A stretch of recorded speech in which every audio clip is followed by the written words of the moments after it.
Welcome to the Best Interest Podcast, hosted by Jesse Kramer, where we discuss today's best ideas in personal finance and investing. The Best Interest is a personal podcast meant for entertainment purposes only. It should not be taken as financial advice and is not prescriptive of your financial situation. Here's your host, Jesse Kramer. Hey guys, what is up? This is Jesse Kramer speaking. Welcome to episode 20, number 20 of the Best Interest Podcast. Today, I'm really excited to bring Brennan Schlagbaum onto the podcast. He and I have a really cool discussion about some interesting psychological parts of personal finance and investing. But before I introduce Brennan, I want to tell you guys some good news. What is the good news? Well, the Best Interest Podcast now has a sponsor. The sponsor is Personal Capital, and let me tell you about them. You guys know I'm always talking about tracking my money. You can't manage what you don't measure. And I use a paid app to do that because I'm kind of crazy. But when I talk to you guys, my readers and my listeners, you want a free solution. You want something that links to your personal accounts and tracks your net worth. You want something that has analysis tools and a personalized plan for you. And you want real wealth management advice.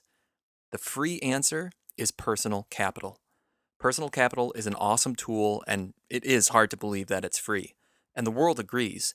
Year after year, Personal Capital is recognized as a best-in-class budgeting and tracking tool. And that's why I feel good about being affiliated with them. So if you want to start getting your finances in order, and you want to do it for free, start with Personal Capital. Here's how. Go to the show notes, click on that link, and let them know that the Best Interest sent you, and start your free account today. That's Personal Capital, your all-in-one free personal finance tool.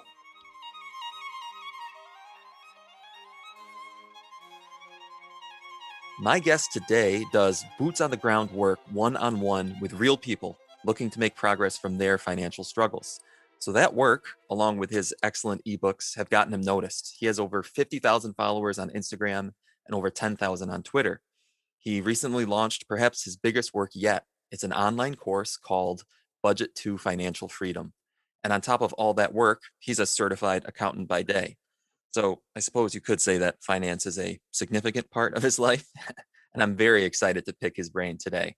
So joining us from Cincinnati, Ohio is Brennan Schlagbaum, better known by his social media handle, the BudgetDog. Brennan, what's up, man? How you doing today?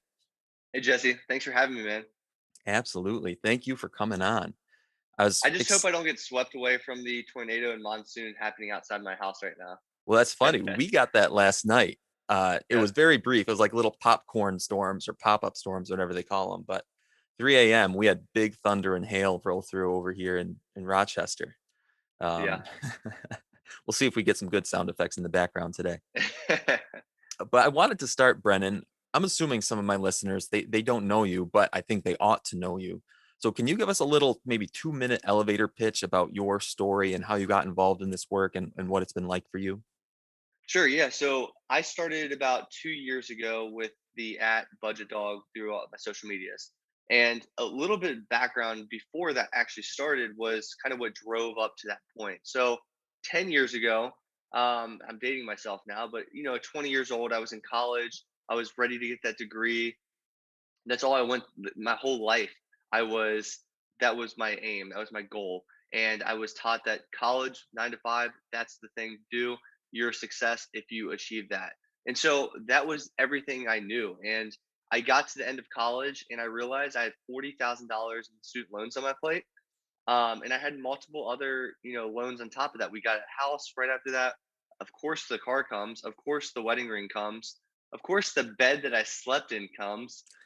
There were loans everywhere, and it was alarming because as a CPA, I finally got into the professional field, messing with balance sheets, income statements, and all that stuff. So I went into my personal financial statements. I put those together, and wow, we shot out a number that was scary to look at with $300,000 in debt. So my wife and I kind of came to that reality really fast after school with like, we got to do something about this. Like we've been told up to this point, this is what success is called.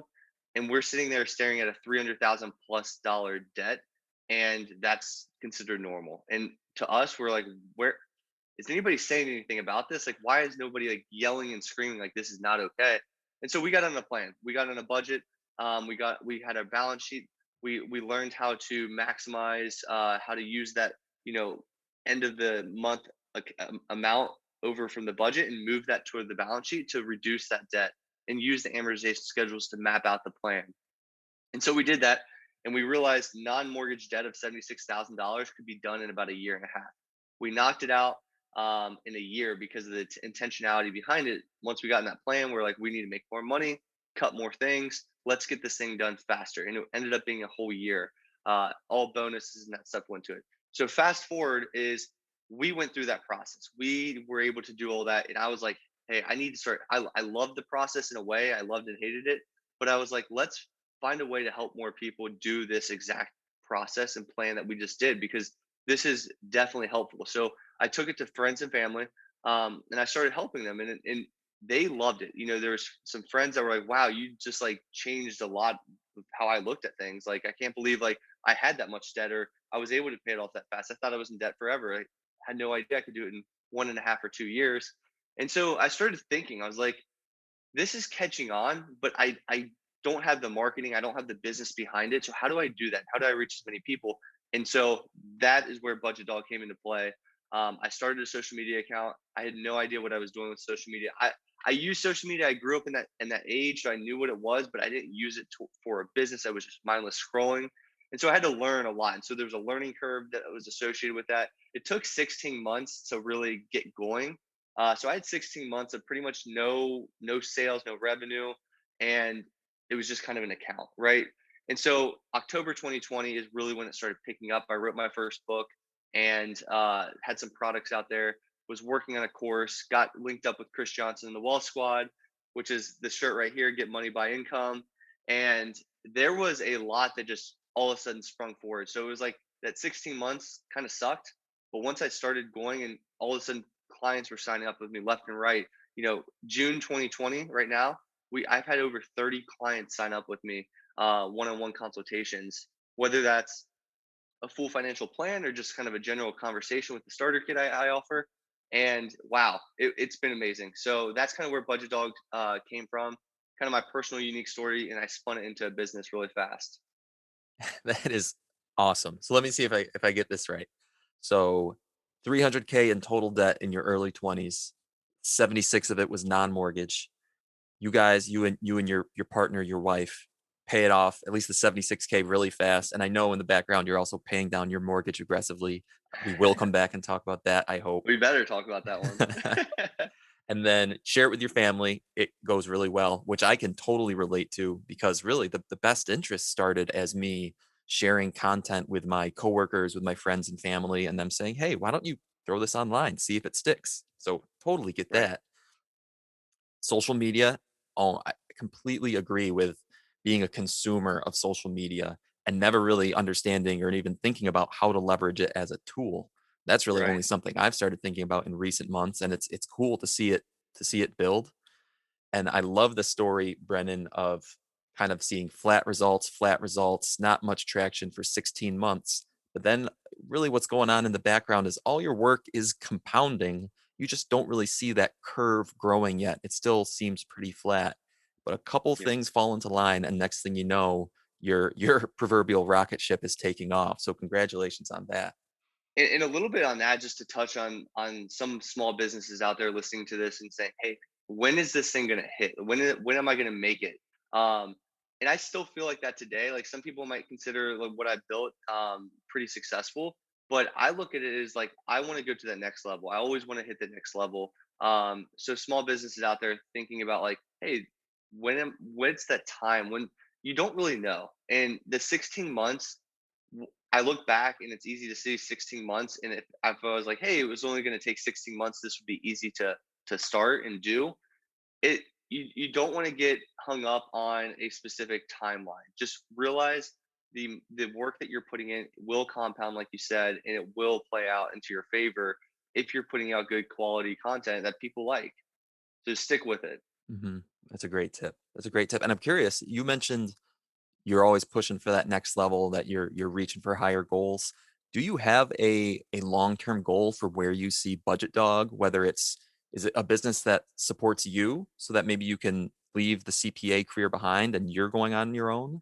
Do you want to build it out where you have multiple employees? Do you want to be the next Dave Ramsey? What are your goals with Budget Dog? A lot of people do because of the aggressive debt payoff. They relate me to Ramsey a lot, but so my I guess my ultimate goal would be to run my own business and not have a huge, like, some people are like, are you going to run and make this public eventually? I'm like, no, that's not the goal. I want to keep this small from a small business perspective. I would love to grow exponentially with maybe a few employees, but I don't want to make this a public company at any point in time. At least in this right now, as I'm thinking through it, I do want to grow it to significant revenues to help and extend to multiple different families throughout the United States and even internationally if we can. So, what that kind of looks like in a nutshell is maybe 3 or 4 employees tops long term, and to where I can sustain it. Now, if I have to grow the business, I will grow the business with hiring more people. But I like to keep it, and it might be one of those. I want to be involved with everything type of thing. And I got to Mhm. take a step back sometimes as I grow this, but I like to put that personal touch on a plan with a client. I realize if I want to grow this, I got to take a step back and realize I can trust this person to do what I'm doing, and that's where I'm in that growth mode right now. And I'm to take it to that next level. That's where I'm at currently. That's really cool. I really like that. I can relate with the frustration, or maybe that's not the right word, but it's hard to let go. And I'm at a point now where I like to do everything myself. And I know if Right. I do want to take things to the next level, I'm going to have to start outsourcing work or hire on a assistant because it's just getting to be too much. But finding a way to focus on the aspects that you love sounds like the best of both worlds. You're doing only the things you love. Your business is growing. You're able to run your business as a your sole source of income. So many cool things there. All right, Brennan. Well, one thing that I focus on, and then I think you focus on too, is explaining the why, the reasoning behind certain decisions you make, because your listeners, your readers, or your clients can better understand their different options and end up making decisions for themselves. So I was hoping you could talk us through a couple of the choices that you've made in your money life, starting with your choice to aggressively pay down your mortgage. This is my favorite conversation. And shout out to David at Uncommon Yield for our recent debates on Twitter. But here's it is in a nutshell, right? Like, a lot of people are like, why would you do this? The math doesn't make sense. The math. I love the behavioral finance aspect of it. And that's why people compare me to Dave Ramsey all the time, because he talks about the 80-20 thing.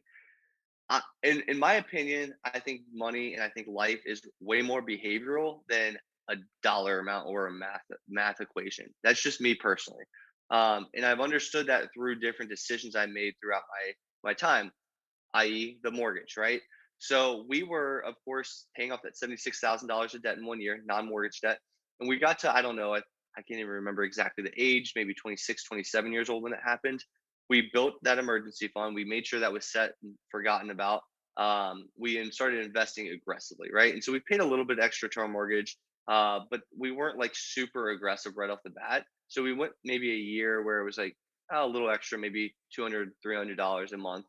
And then we really were like, okay, we have, we're 27-ish years old, 28. We want to have a kid in the future. Mhm. We aren't in a position in our careers that we love our jobs. We like them, they're okay, but they don't wake me up and get me going.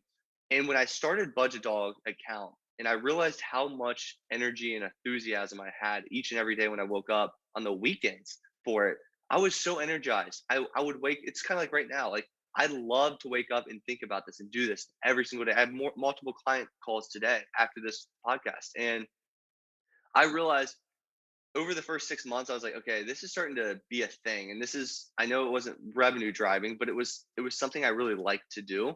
And so I realized, okay, in order to do this full time, I got to create a business. And also, in order to have a kid and be able to stay home with her in the future, if I'm able to pay this house off really fast with what our revenues and income says we can do it in, I could stay home with my daughter, do this job full time, and focus on my passion. Like, who wouldn't want to do that?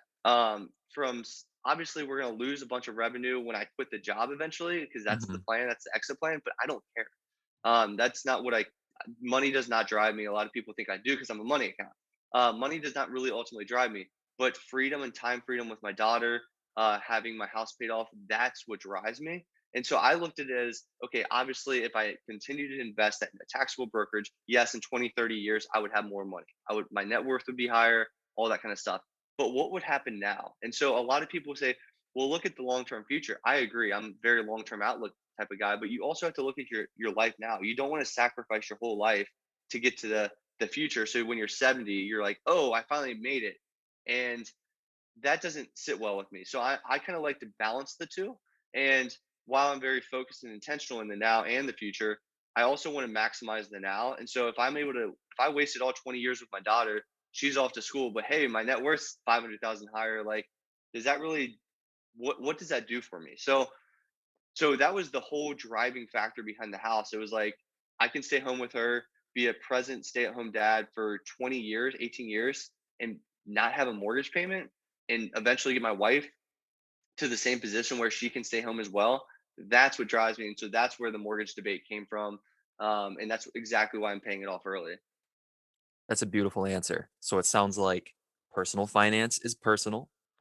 It sounds like money is a means to an end. And that's something that so many people confuse in my work here. That a lot of people think money is the end. And really it's not. It's a means to an end. It's a tool to allow you to live the life that you want to live, whatever that may be. Right. For some people, that means I want to get $10 million by the time I'm 50 and move to a tropical island. Okay. For other people, that means I want to go off and start my own business when I'm 30 and stay at home with my daughter and watch her grow up and be there for her entire childhood. That's Right. an amazing And answer. and we go on vacations all the time to let's say we were just got back from Hawaii, right? We've gone to Mhm. Curacao, we've gone to Cabo, we've gone to Punta Cana. We've gone to some really cool stuff, and that's cool for a week, but that's not the lifestyle I really want to live. I want to live like my whole 7 days a week in doing what I want to do. And so running my own business, being home with my daughter is a lot more exciting 365 than hey, for the other, however many days we're going to work and do kind of the crappy stuff because I want 500,000 or $1 million more in 20 years. Like that doesn't make sense. That doesn't sit with me. Um, and so I look at it as like, let's kind of rearrange this game plan. Let's make sure we're investing for the future. We're doing 20% of our gross income. We're not ignoring that aspect, but we're also going to say anything over and above that, let's use that to our benefit because we've earned that income to make our life better. And that's ultimately what it's a means to an end type of thing. And I recently listened to a podcast or presentation by the Wealth Dad, and his conversation was his $400 extra to the a month to the mortgage was going to his house originally, right? And so he decided to stop doing that and put it towards his brokerage because at the end of this 18-year period that he was talking about, he would have $46,000 more, but he would have a mortgage for 18 more years. And I literally I was watching the presentation. I was like, wait, you value 46,000, in all due respect to Sean, he's an awesome guy, but Mhm. $46,000, is that really worth keeping a mortgage around for 18 more years? And in my opinion, I was like screaming, like, not a chance. Like $46,000 does not sit well. Like, I'm like, it's okay. It's a good lump sum. But for 18 years of a mortgage, it's worth to just not have a mortgage, but not have that 46,000, in my opinion. And I actually did the math 46 divided by however many years that was, 18 years. It worked out to be about $212 extra a month. Hmm. Now, 212 is good, but is it worth keeping a mortgage around? And in my opinion, it would just was not. So a lot of people look at it differently. Some people look at it from the math perspective. I look at it as from the right here and now is like I have this opportunity that's pretty rare. Mhm. I created this opportunity out of thin air, and I wasn't expecting it necessarily. This wasn't where I saw my life going. So it was kind of a pivot from where I've always been told I'm at the manager level at 29 years old. So my next step is at senior manager level, and then maybe a partner at a big CPA firm. So that was kind of the route I was going. I was like, hold up, let's screech the tires. Let's think about this before I jump into that life. Do I really like that? Do I really want that? And I look at the people around me at work, and great people, but are they happy? I don't know. I don't know the answer. But my gut says no. So yeah, they might make 250,000, 500,000, $1 million in some situations, but do I want that lifestyle? And quite honestly, if we're talking about my own business versus that, it's just so it screams to me. let's run my own business. Let's stay home with my daughter. It's just very evident. Yeah. I uh I have a list of 5 pillars on my website that are kind of they guide me through my work and they let my readers and my listeners know where I come from. And one of the 5 pillars is personal finance is half math, half psychology, which you've already said right now, Brennan. The Uh-huh. math part is fairly objective. It's math, but the psychology part is completely subjective. And some people want to become that partner in the firm. They want the $300,000 salary. They want the nice car, the 3 houses. They want the esteem that comes with it. And that's their Mhm. subjective choice, and that's fine. For them, maybe the math makes sense to dump everything they can into as many investments as they can. But for you, and also for me, I fall on your side of this debate, at least where I think I pay a little bit extra towards my mortgage every month because I don't necessarily want to become the senior partner and I don't need Mhm. the esteem that comes with that. I have other motivations. So my psychology is a little bit different from Dave's, who you mentioned earlier at Uncommon Yield.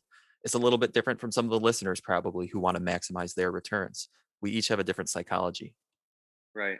It's powerful because so many traditional financial people will just go to the money and they'll say X plus this equals this. That should be your ultimate outcome. Do not do what you feel is good. Do what the math tells you. But the thing is, it's not a YOLO. Let's just do whatever we want to do. And we're just going to say, screw retirement. There is a lot of like calculated decision making on a personal level that you're still doing.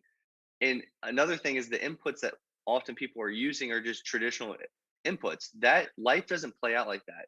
And so your 8% that the average people are using for a lot of these calculations aren't Hmm. always, it doesn't always work out to be that way. Sure, we could do um 8% forever and hopefully we get that.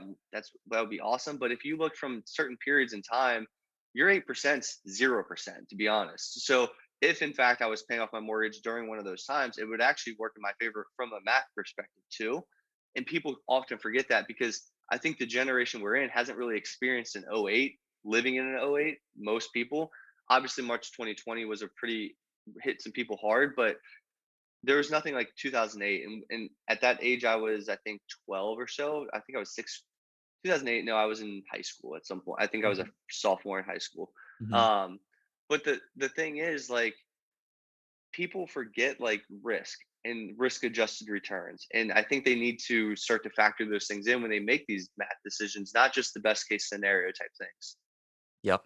I was 17 in 2007, 18 in 2008. I remember watching CNBC with my dad and kind of asking him, "What is going on? I don't understand Right. these terms that I see that now I do. It's kind of cool that now I understand what happened."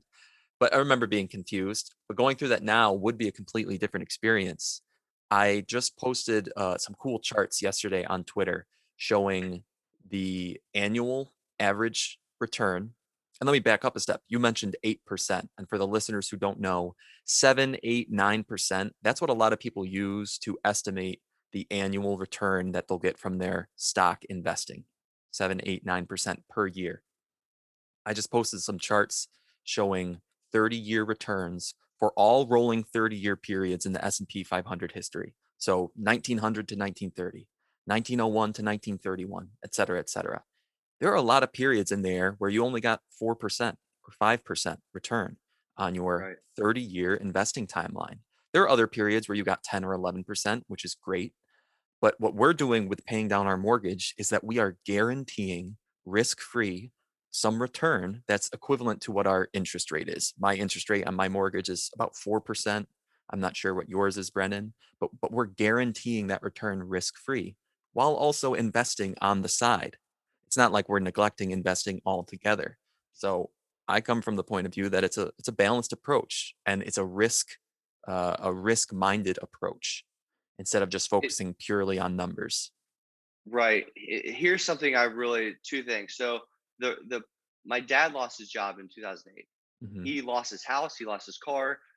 He had 4 boys in Catholic schools. My mom was a teacher. That was a rough period in my family. I was young, so I didn't really fully understand it. But looking back, that actually impacted me. So I see like the reality of possible downturns in the economy. And people were living in this almost fairy tale world from 2014, 2012 to like current day outside of March 2020. It's just like these insane numbers going up.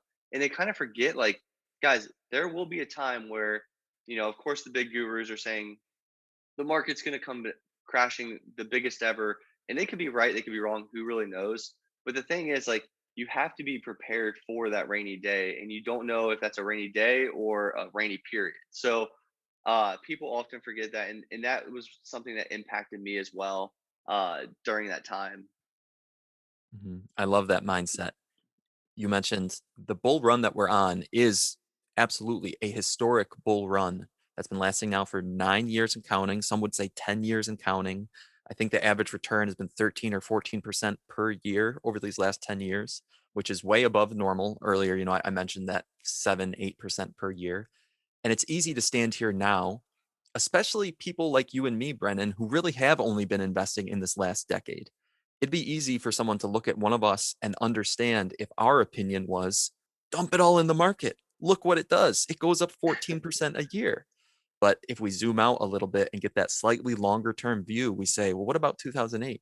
What about the 2000.com bubble? What about stagflation in the 70s? What about, well, the Great Depression? The Great Depression might not happen again. I don't want to fear monger, but the idea is a rainy day. I loved it. You mentioned a rainy day, or maybe it's a rainy period. And after 4 or 5 years of a bear market, people might look at us and say, oh, maybe I should have been paying down my debt a little bit more. Right. And I guess the last point I would definitely want to make on this mortgage debate is I have a 2.375% interest rate on a 15-year loan. That's my current situation. So it's a Mhm. really low interest rate. People would say you're crazy paying off cheap debt. One thing that I think people are forgetting is your mortgage is often your biggest payment. So although you're paying that off very aggressively, when that's gone, your biggest payment likely, maybe a quarter of your take home pay, is gone entirely. And so if in my situation, if we're able to reduce that debt by a significant amount and reduce that payment entirely, what's going to happen is I'm going to have the confidence to go full time with my business and propel that into a business that nobody can put a number on. And that's my biggest, I guess, behavior slash math reasoning is like, I don't know that number yet, so I can't say, hey, because I quit my job, because I put 100% of my business, I actually ended up better than if I would have stayed with my job and put that extra money into a brokerage account. There is no number. I can't prove it out, but I can promise you, I know myself, and I can guarantee I come out better in the long run. That's really cool. That's really cool math. So what you're saying is, yes, you might be giving up the stock market return versus your mortgage return. But if we fast forward a few years, you aren't going to have your mortgage anymore. And so you're going to take that, hypothetically, let's say $2,000 a month that you're paying on your mortgage right now, and you might be able to invest that into your own business. And the return on Correct. investment in your own business, what you're saying, and I know your work ethic is, I call you to other people, I say, Brennan's a workhorse. I can just tell. What you're saying is that your ROI on that money is going to be far greater than the 8% that the stock market might give you. Your business might Hun- grow at 20% per yes. year. Absolutely. I believe fully in that, and it's I can't prove it. So it's at this current point in time now. 20 years from now, I can look back and say, guys, I told you that, but I don't want to be that guy.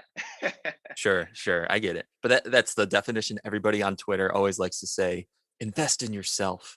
Invest in yourself. And they don't always mean financially. Sometimes they mean, Right. go read a book, go take a course, go practice something. But that is true investing in yourself. I love it. Well, Brendan, let's switch gears and just head over to our rapid fire questions. So the first one is, what's the last material object or personal luxury that you spent $100 or more on?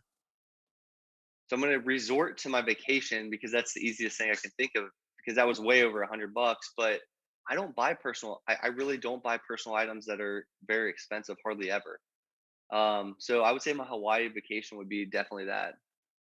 Awesome experiences over material goods. I love it. Do you I mean, you're the budget dog, and when I think of spending a lot of money on an item, I think about how am I going to budget that? And so I use the tool called You Need a Budget. But if I understand you correctly, you've built your own budget using Excel. Is that right? Your own kind of tool that you Correct. use? Very cool. And people can, is that a free tool or is that a paid tool? How can people get their hands on that if they want to? So it's in my link in my bio. So if you guys go to my link in my bio, it's the very first link up there. It is a paid tool, but it has a Okay. course and community, and it's an Excel document that is bar none from. I'm an Excel nerd, so I put a lot of time into this. Right. it, Right. I think it far outpaces any mint.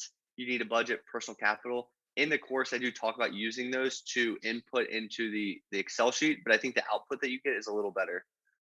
Cool. So it's find social media or find Budget Dog on social media. Go to your profile. There's a link in your profile. You can find the budget tool there. Correct. Yep. Okay. Very cool. Next question, Brennan. What is a good habit that you're trying to form or a bad habit that you're trying to break? I would say the good habit I'm trying to form and continue to form is consistent health with eating well as going to the gym. And I've done this for 10 years for the most part. But to keep that consistent habit up is a challenge. Like there are times on the weekends where you feel like, I don't know if I want to go to the gym today. I don't know if I want to get pizza tonight. Like that's a very normal thing. So just to consistently keep that going, because I think my health is going to become more and more important as I age. So I'd say that's my number one thing. Very cool. Are you familiar with Michael Batnick? Have you ever heard that Y- name? I've heard the name. So he's got a big Twitter profile. He's also got a great blog called The Irrelevant Investor. He's on a couple really cool podcasts. One of them is called Animal Spirits. It's one of my favorite podcasts. He's a great writer, and he published an article this week that was pretty sad. It was a tearjerker about his mom. It was the 10-year anniversary of his mom passing away, and but he's a money guy. The gist of the article was one of the gists of the article was your health is so important. At the end of the day, what are you doing on this money journey unless it's to find ways to live more years and happier years? And your health is the way to do that. So fully There's support been a that. few days where I would consider ourselves in a good financial position. There's been a few days where I wake up and maybe I had too much drinking at a wedding or something like that. Hmm. Do I feel good? Absolutely not. Health means everything. So if I wake up, I have a bunch of money, but I don't feel good, it does not work out. It doesn't matter. Right. Right. If I have a headache, I don't care about my money. I feel horrible. Like you have to feel good in order to do things. Completely agree with that. All right, Brennan. Not that your other messages haven't been great because they have been, but if you had a billboard, if I gave you a billboard and you had one message to share with the world, what would that message be? What would you say? Do better. So each and every day, I think you can take it one step further. The common 1% better each and every day, I think is very, very powerful. People try to like practice or try to get to this exorbitant amount or goal overnight, and it's just not realistic. Taking that step by step approach to get to that goal with time is going to be a lot more beneficial than trying a million times to hit, go to the moon per se, as their kids are saying on social media. Instead, just invest in index funds. Just go to the gym every day. Practice excellence in the ordinary to where you don't have to hit the big grand slam, hit the single, hit the double, and eventually you'll win the game. That's awesome, Brennan. If people want to do better and they want to ask you how can those people reach you? So my social media handles on any of them, you can DM me. Go to Budget Dog, and I have obviously my coaching programs, but just I would say DM me, reach out to me first. Tell me your situation. I like to talk to people. My Instagram is the best to reach me out because they have voice messaging, and I like to talk to people. So if I'm able to talk to you and understand your situation, I can guide you in the right direction. So I would say DM me across the board, but definitely Instagram. Gotcha. So Instagram, that's Budget Dog is your handle on Instagram, and that's the best way to reach you. Right. Yep. Very cool. Thank you, Brennan. Really appreciate you coming on the show today. Thank you. Appreciate it, man. It was a good time.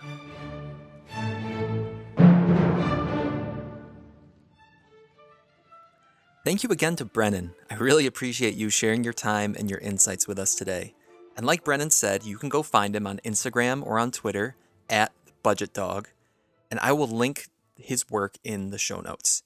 If you want to reach out to me, my email is jesse@bestinterest.blog. You can follow me on Twitter, where my username is bestinterest_JC. If you find this content valuable and you want to give back, I have 3 options for you, and it's all free for you, absolutely free. Option 1, pretty easy. Subscribe to the Best Interest Podcast from the app you're listening to right now. Option 2, leave a rating of the Best Interest Podcast. I appreciate it.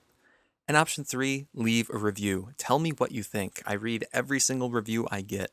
For example, BH said, Jesse has a way with words. He brings complex ideas to life in an interesting way for someone like me who usually falls asleep at the first mention of finance. He balances beginner topics with more specific niche ones we should all probably be aware of. I'm a big fan. Thank you, BH. I really appreciate that feedback. We can continue to invest in one another because, as Ben Franklin said, an investment in knowledge pays the best interest. Sharing with others is investing in their knowledge. Thank you all. Thank you for listening to episode 20 of the Best Interest Podcast.